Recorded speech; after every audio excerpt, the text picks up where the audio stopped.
Hello students, इस video में हम सीए फाउंडेशन नवंबर 2019 का क्वेश्चन 5C सॉल्व करने वाले हैं, जो कि फाइनल अकाउंट्स का क्वेश्चन है। 10 मार्क्स के लिए पूछा था। ये भी कंपैरेटिवली बहुत इजी क्वेश्चन है, बट ये जब क्वेश्चन पूछा था तो पहली बार ऐसा क्वेश्चन आया था, तो बच्चे हड़बड़ गए थे कि ऐसा क्वेश्चन तो किया ही नहीं है।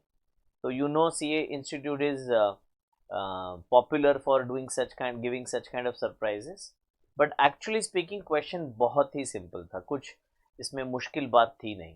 तो आइए सीखने की शुरुआत करते हैं। Balance sheet of Mittal on 1st of January 18 is as follows: trade payable, expense payable, capital, plant and machinery, furniture, trade receivable, cash at bank and inventories। तो ये 1st January 2018 का बैलेंस शीट दिया है। During 2018, his profit and loss revealed a net profit of 15,10,000. This was after allowing following: interest on capital, depreciation on plant, furniture, a provision for doubtful debts of 5%. But while preparing P&L, he had forgotten to provide for outstanding expense and prepaid insurance. His current assets and liabilities on 31st December, यानी कि closing, was trade receivable, cash at bank, trade payable. During the year, he withdrew 620 for domestic use. Closing inventory is equal to net trade receivable at the year end। मतलब ये जो amount है वो gross trade receivable है, इसीलिए यहाँ पे net लिखा है। तो 21 लाख में से पीएफडीडी माइनस करना बाकी है। You are required to draw up revised P&L and balance sheet at the end of the year। तो ये हमने बना के रखा है, बट एज यूजुअल हम पहले इसको डिलीट कर देंगे सारी इंफॉर्मेशन को, और आपके लिए पूरा नया बनाएंगे बेटा, पूरा नया बनाएंगे। कुछ फॉर्मूलाज मैं रहने देता हूं। ओके चलिए, तो अभी सबसे पहले जो एग्जिस्टिंग प्रॉफिट है वो कितना है बेटा? तो एग्जिस्टिंग प्रॉफिट है सर 15,10,000, ठीक है, 15,10,000। ओए होए होए, हाँ, ये हमारा एग्जिस्टिंग प्रॉफिट है। अब एक आउटस्टैंडिंग एक्सपेंस लिखना भूल गए, 185। तो अगर ये एक्सपेंस अभी हम लिखते हैं तो हमारा प्रॉफिट कम हो जाता है।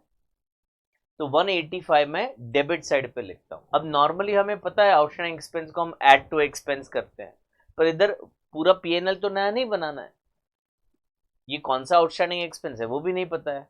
तो हम सिर्फ 15,10,000 में से 185 माइनस कर रहे हैं, इसीलिए उसको पीएनएल के डेबिट साइड पे लिखा। अब इसका एग्जैक्टली ऑपोजिट करना है प्रीपेड में। तो प्रीपेड इंश्योरेंस भी लिखना भूल गए थे, यानी इंश्योरेंस में टोटल अमाउंट डेबिट कर दिया था। अब एक्सपेंस हमें कम करना है। आपको पता है प्रीपेड इंश्योरेंस जो है वो हम इंश्योरेंस में से लेस करते हैं, यानी कि इनकम रिकॉर्ड करते हैं। एक्सपेंस को कम करना यानी इनकम हो गया। तो प्रीपेड एक्सपेंस को मैं क्रेडिट साइड पे लिख रहा हूं 25,000, ठीक है। अब मैं पूछता हूं क्या ये एडजस्टमेंट हो गया या कुछ बाकी रह गया? बाकी रह गया। क्या बाकी रह गया? ये दोनों का सेकेंड इफेक्ट बाकी रह गया है। तो मैंने जो बैलेंस शीट का फॉर्मेट बना के रखा है वहां पे मैं लिख रहा हूं आउटस्टैंडिंग एक्सपेंसेस 1,85,000 और प्रीपेड एक्सपेंस एसेट साइड पे लिख रहा हूं 25,000। तो ये जो हमने गलती की थी वो सुधार दी। ओके चलिए, अभी नेक्स्ट क्या करना है? नेक्स्ट जो है वो कैपिटल में लिख लूंगा 51 लाख। जो ओपनिंग कैपिटल है वही मैं न्यू बैलेंस शीट में लिख दूंगा, कैपिटल 51 लाख। अब इस साल हमने इंटरेस्ट ऑन कैपिटल प्रोवाइड किया है, कितना? 6%। तो 51 लाख का 6% इंटरेस्ट हम ऐड करेंगे। इंटरेस्ट ऑन कैपिटल ऐड होता है, वो जो प्रॉफिट वाला फिगर है वो already interest on capital minus करके दिया है। तो हमें कोई और ये इंटरेस्ट ऑन कैपिटल उसमें से माइनस करना नहीं है, वो ऑलरेडी कर दिया है, ठीक है। तो हमें सिर्फ एक इफेक्ट दिखाना है यहाँ पे, इंटरेस्ट ऑन कैपिटल 3,06,000, ठीक है। चलिए नेक्स्ट करते हैं depre on plant and furniture. Again जो डेप्री का एंट्री है वो उन्होंने कर ली है, उसके बाद ही तो प्रॉफिट निकाला होगा ना। तो ये प्रॉफिट में से डेप्री माइनस नहीं करना है, ऑलरेडी कर दिया है। हमें सिर्फ बैलेंस शीट का जो इफेक्ट है वही दिखाना है। तो मैं क्या कर रहा हूं, प्लांट एंड मशीनरी 31 लाख मैंने लिख दिया एसेट साइड पे, और उस पर 10% डिप्रिसिएशन माइनस करके बाहर लिख दिया। ये 3,10,000 का सेकेंड इफेक्ट मुझे नहीं देना है, इसमें हमसे आधा अधूरा काम करवा रहा है। प्रॉफिट तो गिनती करके दे दिया है ना, तो मतलब डिप्रिसिएशन माइनस कर चुके होंगे। तो अभी सिर्फ बैलेंस शीट बनाना है, तो उसका जो सेकेंड इफेक्ट है वो हम यहाँ पे दे रहे हैं। ओके, फर्नीचर, फर्नीचर है 4 लाख रुपीज, और 4 लाख पे 5% डिप्रिसिएशन करके नेट अमाउंट बाहर लिख दिया। सिमिलरली ट्रेड रिसीवेबल, अब ट्रेड रिसीवेबल में ना ये फिगर नहीं लिया जा सकता है 14,50,000। पूछो क्यों? अरे सर वो तो 1 जनवरी का है, इन्होंने तो पैसे दे दिए होंगे during the year. Plant and machinery में ऐसा नहीं होता है, प्लांट एंड मशीनरी में जो शुरुआत में था वही मशीनरी अभी है हमारे पास। वेयर एज ट्रेड रिसीवेबल ये 14,50,000 1 जनवरी को बाकी था, तो उन्होंने फेब मार्च अप्रैल में पैसे दे दिए होंगे। अब जो ट्रेड रिसीवेबल यहां पे दिया गया है 21 लाख, वो मुझे बैलेंस शीट में लिखना है, क्योंकि ये ऐसे हो सकता है कि इस साल के नवंबर दिसंबर में जो सेल किया है उसके पैसे लेने बाकी है। तो हम 21 लाख को इनर कॉलम में लिखेंगे और उस पर 5% पीएफडीडी माइनस करके बाहर फिगर लिख देंगे 19,95,000। पीएफडीडी को कुछ करना नहीं है, वो ऑलरेडी माइनस करने के बाद ही हमें फिगर दिया गया है। ठीक है, ओके। तो ये फर्स्ट एडजस्टमेंट हो गया, सेकेंड एडजस्टमेंट हो गया, थर्ड एडजस्टमेंट भी हो गया, ये 185 और 25 भी हो गया। ओके, ट्रेड रिसीवेबल लिख लिया, कैश एट बैंक लिखना बाकी है, तो 5,20,000 कैश एट बैंक लिख रहे हैं। कुछ बच्चे मिस्टेक ये करते हैं कि वो जो ड्राइंग्स है ना 6,20,000 इसके बाद आने वाला है, तो वो 6,20,000 ये कैश एट बैंक में से माइनस करते हैं। ऐसा नहीं करना है बेटा, ये जो बैलेंस है ना 520 वो ड्राइंग्स माइनस करने के बाद का है। आपको कैसे पता सर? इसीलिए क्योंकि वो क्लोजिंग बैलेंस है 31 दिसंबर का।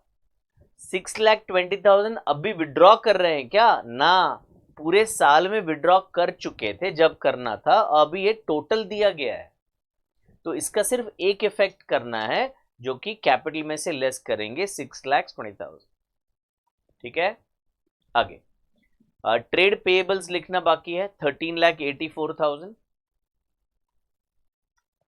And closing inventory is equal to net trade receivable. Net word पढ़ा ना आपने, तो नेट यानी पीएफडीडी माइनस करने के बाद, तो ये अमाउंट आ गया 19,95,000। ये मैंने पहले से टोटल करके रखा है, मैं आपके साथ वापस करूंगा। अभी अभी क्या बच रहा है? अभी सर एक चीज बच रहा है, ये नेट प्रॉफिट ऐड करना है ना। तो हमारा प्रॉफिट कितना हुआ बाबा? 15,35,000, ये मेरा क्रेडिट का टोटल है। 15,35,000 ये क्रेडिट का टोटल है, उसको मैं यहाँ पे लिख दूं 15,35,000, और उसमें से 185 अगर मैं माइनस करता हूं 15,35,000 में से 185 मैंने माइनस कर दिया, तो 13,50,000 ये मेरा प्रॉफिट आ रहा है, और ये प्रॉफिट मैं कैपिटल में ऐड करूंगा। 13,50,000 कैपिटल में ऐड हो जाएगा, प्लस 51 लाख प्लस 3,06,000 माइनस 6,20,000, तो 61,36,000 ये ऑलरेडी यहाँ आ चुका है, ये कैपिटल का टोटल आउटर कॉलम में आएगा।